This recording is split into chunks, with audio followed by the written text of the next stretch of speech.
Assalamualaikum warahmatullahi wabarakatuh.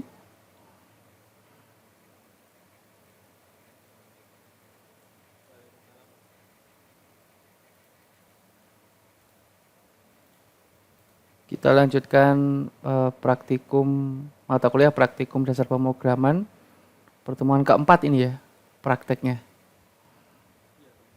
Keempat sesuai materi dari kelas lain juga ini kita akan membahas tentang switch ya, switch. Ya, untuk materinya sudah ada di sini. Ini mirip seperti teori kemarin ya, teori sebelumnya. Di sini ada nanti saya jelaskan untuk modul praktikumnya, kemudian pengayaannya dari web ya, dari W3 School kalau nggak salah ya. Nanti kita coba praktek dan modif sedikit. Kemudian nanti jangan lupa presensinya ya. Untuk saya langsung mulai untuk prakteknya, saya langsung ke sini ya. Ini kemarin sudah kita sedikit bahas di teori tentang switch di C++. Bentuk bentuk umumnya seperti ini, switch expression, kemudian case-nya apa, break, case apa, break, default-nya jika tidak keduanya ya, jika tidak kedua atau nilai default-nya apa gitu ya. Nah, seperti ini bentuknya. Kemudian contohnya di sini aja di sini ada menampilkan atau nama hari dari bahasa Inggris ya. Di bahasa Inggris, kemudian di sini ada seleksi switch, di mana yang diseleksi adalah day, nanti dalam bentuk angka, kemudian nanti dikonversi angka itu dia masuk ke hari yang mana, ya, hari yang mana. Ini di sini sudah saya coba copy di kode blok di editor saya untuk C++-nya. Di sini misalkan saya masukkan satu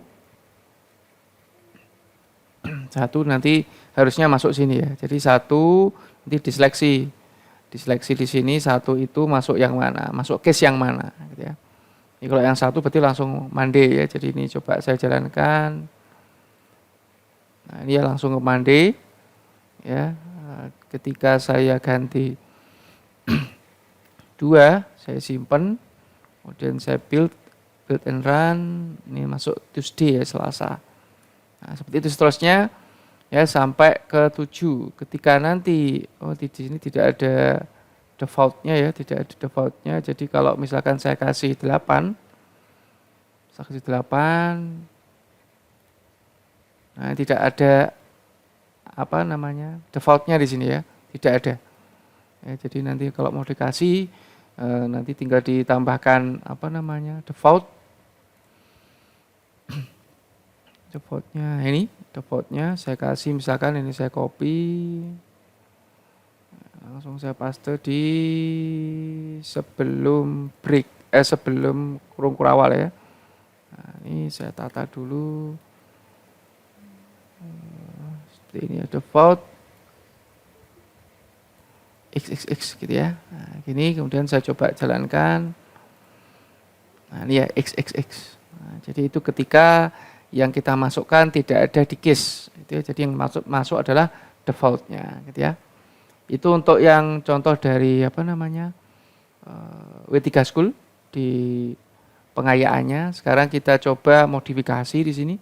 Misalkan saya ingin menggunakan switch ini untuk genap dan ganjil ya. Jadi ini kan yang di switchkan langsung ya, 8 masuk sini. Bagaimana jika kita sedikit modifikasi di ekspresinya? Ya, misalkan di sini saya kasih nama bilangan, di sini otomatis saya copy. Nah, ya, gini kemudian saya hanya butuh 2. Ini saya hapus dulu. Nah, gini ya. Kemudian ini 0 sama 1 ya. Ganjil sama genap ya. Nanti ini genap, ini ganjil. Ya, keduanya ini berarti tidak keduanya atau salah gitu ya. Ya, oke 0 ya. Nah, gini ya. Nah gini, sekarang bagaimana kita memodifnya ya jangan lupa kemarin untuk ganjil sama genap kita pakai persen. Ya, persen 2. Nah, gini ya. Jadi apakah bilangan itu habis dibagi 2? Jika 0 berarti genap, jika 1 berarti ganjil. Ini 8 ya, harusnya kan genap. Harusnya ya kita simpan, kita build and run. Nah, ini genap. Nah, genap ya. Nah, misalkan di sini saya ganti 7. Ya. Nah, ini ganjil. Nah, ya, ketika saya kasih 0 berarti harusnya bukan ganjil dan bukan genap. Ini kok genap ini? Ada yang tahu kira-kira mengapa?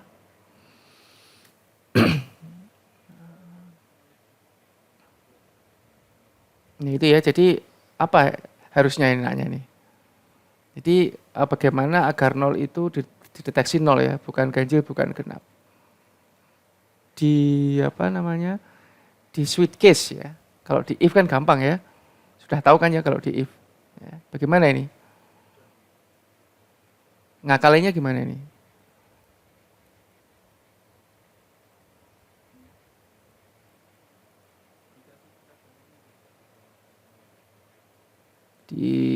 Di sini ya. Sini apa? Kasih sini ya, if. Apa if-nya? Bentar, ini kalau kita coba aja ya. If bilangan sama dengan 0. Ini jangan lupa dikasih apa namanya? Gini ya. Nanti kita coba apakah ada errornya. Ini else. Nah, gini ya. Else di sini cout. Coba ya ini 0 ya. Kita coba apakah bisa masuk sini. Ya, 0 ya. 0 ini. Jadi kita bisa modifikasi di dalam apa namanya. Jadi ini masuk sini kan ya. 0 kan masuk sini, masuk 0. Nah, ini terus diseleksi. Gini kalau misalkan ini saya kasih 2, apakah masih genap atau 0 ini? Kita coba ya. Nah, genap ya. Jadi yang dideteksi ini 0-nya. Ya, 0-nya. Jadi bukan hasil baginya ya. Yang dideteksi di sini itu ini ya, di sininya. Di sininya dideteksi di sini karena 2 itu bukan 0, berarti dia else, dia masuk genap. Tapi kalau ini tadi 0, nah nanti dia masuk 0 ya, dideteksi dia masuk sini kan ya. Nah, terus dideteksi di sini if. Di if, dia 0 ya, berarti 0 bukan genap. Nah, gitu ya. Jadi kita bisa memodifikasi di dalam case itu bisa kita kasih if ya, dan sebaliknya di dalam if jika diperlukan kita bisa juga kasih switch. Jadi bisa sesuai dengan kondisi. Jadi disinilah peran logika kita sebagai programmer atau orang yang mempelajari dasar pemrograman kita asah ya, sehingga meskipun sekilas itu tidak bisa ya, tapi kalau kita coba-coba ya, ini tadi saya juga baru nyoba ya, tadi dapat ide dari Mas siapa tadi? Itu ternyata bisa dikasih if di dalam switch. Gitu ya. Yang lain ada yang bertanya? Selain Mas siapa tadi yang ngasih ide tadi? Ada yang bertanya?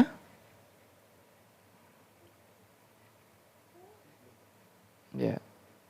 Ini kalau saya kasih min 2 ini masuk apa ini?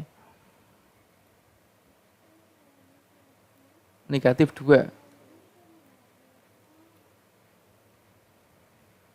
Kira-kira kalau dicek min itu mempengaruhi gak dia genap atau ganjil?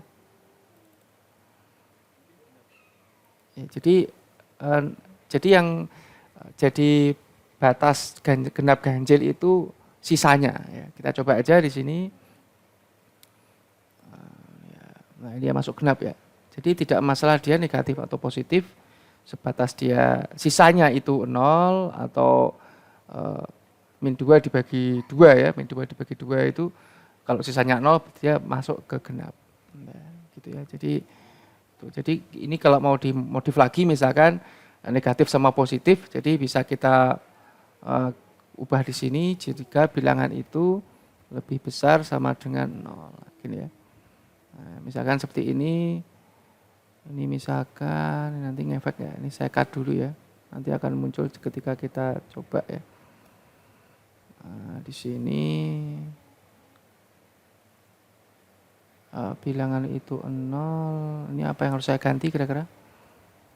Misalkan ini positif, ini negatif.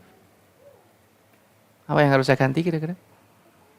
Ini misalkan 2 saja biar tidak terkesan bingung. Ada yang perlu saya ubah lagi di sini? Diganti apa?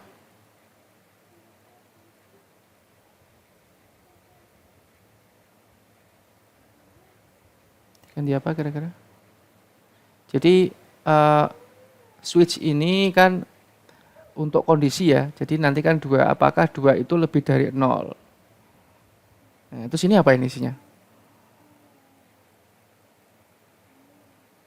Kira-kira apa isinya yang di sini? Kan nggak mungkin 0 kan ya? Apa?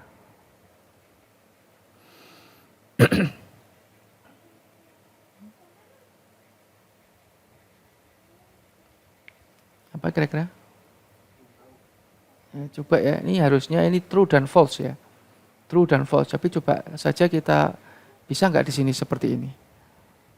Saya juga belum pernah coba ini. Coba aja. Karena ini kan ekspresi kemarin kan operatornya kan operator apa yang true dan false itu. Ya. Nah, coba. Ini kita coba. Nah, ini ya, negatif. Apa? Positif ya? Bener nggak ini? Ini ya. Kita coba sekarang kalau ini min 1 ya. Min 1 harusnya kan negatif. Nah ini kan negatif ya. Kelihatan ya min kecil ini. Coba kalau nggak kelihatan saya ganti positif negatif. Ya, gini ya. Nah, semoga bisa lebih jelas ya. Nah ini negatif. Case true, case false. Ini kalau saya ganti 1. Nah ini positif. Jika 0 gimana jika 0? Dia masuk mana jika 0? Kalau kodenya tetap seperti ini? Yakin? Kita coba, kita masuk default atau masuk negatif. Kira-kira tahu nggak alasannya masuk negatif? Apa? Alasannya negatif apa? Yang jelas bukan 0 ya. Jadi ini kan dicek ya, apakah bilangan itu lebih besar dari 0. Ini kan false kan, 0 kan sama dengan 0. Berarti dia langsung masuk sini. Dia nggak peduli ada defaultnya itu 0. Dia masuk sini pokoknya. Karena kalau boolean itu cuma ada true dan false. Tidak ada break, tidak ada default. Ya, karena true dan false tidak ada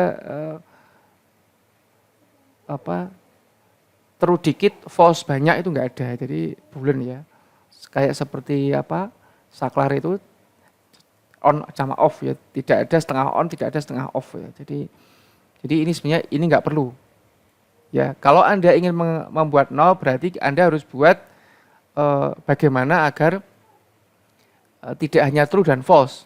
Nah, itu ya, tidak hanya true dan false. Jadi nanti defaultnya bisa kepakai. Nah, kalau 1 dan 0 kan mungkin ada selain 1 dan 0. Tapi selain true dan false itu tidak ada. Jadi ini seperti mutlak ya. Nah, lebih baik kalau Anda ingin positif, negatif sama 0, berarti pakai apa?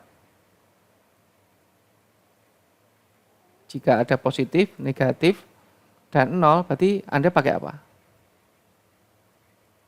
Biar muncul 0. Kalau 0, kalau ini sama dengan nanti berarti masuk apa? Yakin masuk default?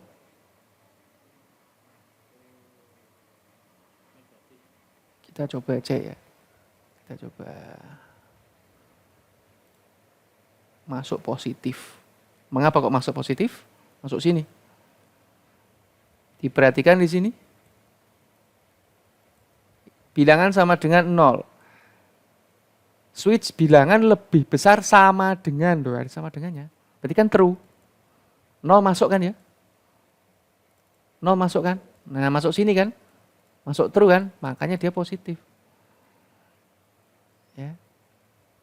Jadi sebenarnya ini bukan jadi saran saya jika Anda ingin di luar true dan false, berarti Anda harus pakai if. Jangan pakai switch. Ya nanti dicoba aja ya kayak kemarin ya, if, else, else, if, kemudian then, else if, kemudian baru else. Jadi nanti ada positif, ada negatif, ada nol. Jadi itu mengapa saya cenderung senang pakai if, karena if itu lebih fleksibel ya. Jadi kalau di lingkaran itu ya, nah lingkarannya itu if itu di luar, switch itu di dalam. Jadi ada sesuatu keterbatasan di switch ya yang tidak bisa dilakukan di switch tapi bisa dilakukan di if. Ya, jadi gitu ya. Jadi nanti bisa Anda coba kasus yang lain bagaimana kapan saya menggunakan switch, kapan saya menggunakan if. Tapi yang jelas keduanya sama-sama untuk percabangan dan mempunyai bentuk yang sedikit berbeda dengan tujuan yang sama. Gitu ya. Ada yang tanyakan sampai sini?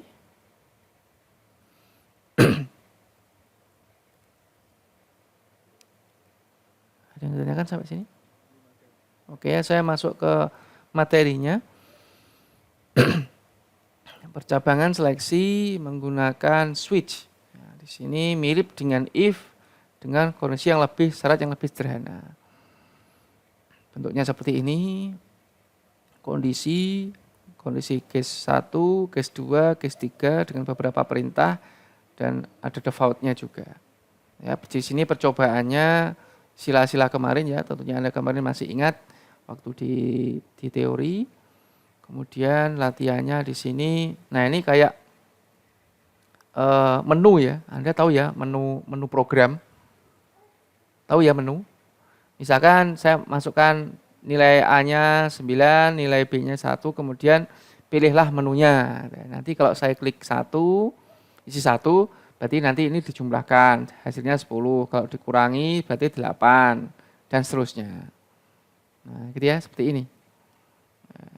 Ya, nanti silakan dicoba ya, dibuat untuk nanti saya kasih saya kasih dalam tugas ya, tugasnya sama aja dengan ini. Dengan kelompok lain ini nanti saya masukkan ke mana tadi ya, ke sini ya. Nah, nanti saya tambahkan di sini untuk tugas praktikum ya. Biar tidak terlalu beda dengan kelas yang lain. Ya, jadi nanti intinya tugasnya seperti itu. Nanti ini saya gandakan di sini. Saya sekalian aja saya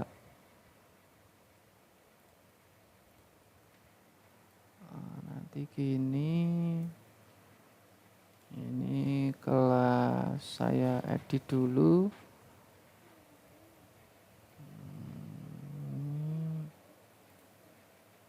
Kelas C dan kelas D. Ya, oke. Oh ya, kemudian waktunya lupa saya.